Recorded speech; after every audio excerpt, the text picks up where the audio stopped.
এই শান্তনু সিনহা বিশ্বাস ইতিমধ্যে ইডি তাকে গ্রেফতার করেছে।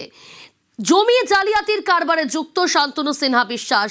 শুধু কি শান্তনু সিনহা বিশ্বাস না, এই শান্তনু সিনহা বিশ্বাসের স্পেশাল 32 আগেই শান্তনু ঘনিষ্ঠ 12 ইন্সপেক্টর ইডির স্ক্যানারে কারা তারা, এই 12 জন কারা, কিভাবে জড়িত এই ঘটনার সঙ্গে, কতদিন ধরে জড়িত, অবশ্যই জানার চেষ্টা করব। তবে তার আগে আরো একবার জানাই, শান্তনু সিনহা বিশ্বাসের জমি জালিয়াতির কারবারে স্পেশাল 32 আগেই শান্তনু ঘনিষ্ঠ 12 ইন্সপেক্টর ইডির স্ক্যানারে ধৃত শান্তনু ঘনিষ্ঠ আরো 20 পুলিশ অফিসার, অর্থাৎ মোট স্পেশাল 32 একটা টিম কাজ করত।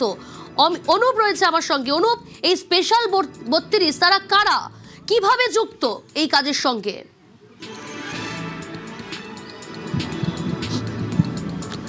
তবে শান্তনু সিনহা বিশ্বাস যিনি জমি জালিয়াতি মামলায় কালীঘাট থানার প্রাক্তন ওসি এবং বর্তমান ডিসি ছিলেন, তাকে পরবর্তী ক্ষেত্রে সাসপেন্ড করা হয়েছিল। এই যে গোটা ঘটনা, সেই ঘটনার পরবর্তী ক্ষেত্রে লক্ষ্য করা যায় যে প্রথমে যখন জিজ্ঞাসাবাদ করা হয়েছিল এবং একাধিক তথ্য ধরে দেখা গেছিল 12 জন যারা বিভিন্ন ইন্সপেক্টর পদমর্যাদা অফিসার ছিল, বিভিন্ন থানায় কলকাতায় তারা পোস্টিং ছিল।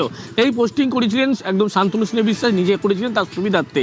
শুধুমাত্র এখন জানতে পারছি 12 জন শুধুমাত্র উচ্চপদস্থ পুলিশ আধিকারিক তারা নয়, এছাড়াও একাধিক সাব ইন্সপেক্টর পদমর্যাদা আধিকারিক যাদেরকে কলকাতা সংলগ্ন একাধিক জায়গায় যে সমস্ত জয় কামদার যেখানে যেখানে ব্যবসা করতো সোনাপাপ্পুর হাত ধরে, এবং সেই সমস্ত থানায় কিন্তু তিনি নিয়োগ করেছেন। তার কারণ হিসাবে একাধিক জায়গায় সোনাপাপ্পু যখন এই জমি টার্গেট করতো, একাধিক জমি দেখতো, পরবর্তী ক্ষেত্রে সেই জমির মালিক কারা, সেই জমির খতিয়ান দলিল এই কাগজ তোলার পরে সেই সমস্ত থানার আধিকারিকদেরকে দিত, এবং সেই থানার আধিকারিকদের জমির মালিকদেরকে পরবর্তী ক্ষেত্রে ডেকে পাঠাতো থানায় এবং তাদেরকে ভয় দেখাতো বলে এমনটা অভিযোগ, এবং চাপ সৃষ্টি করতো, যার কারণে যে পরিমাণ জমির দাম ছিল তার বিপুল অর্থে কিন্তু কম পরিমাণ জমি জয় কামদা সোনাপাপ্পুর হাত ধরে সেই জমি কিনে নিত।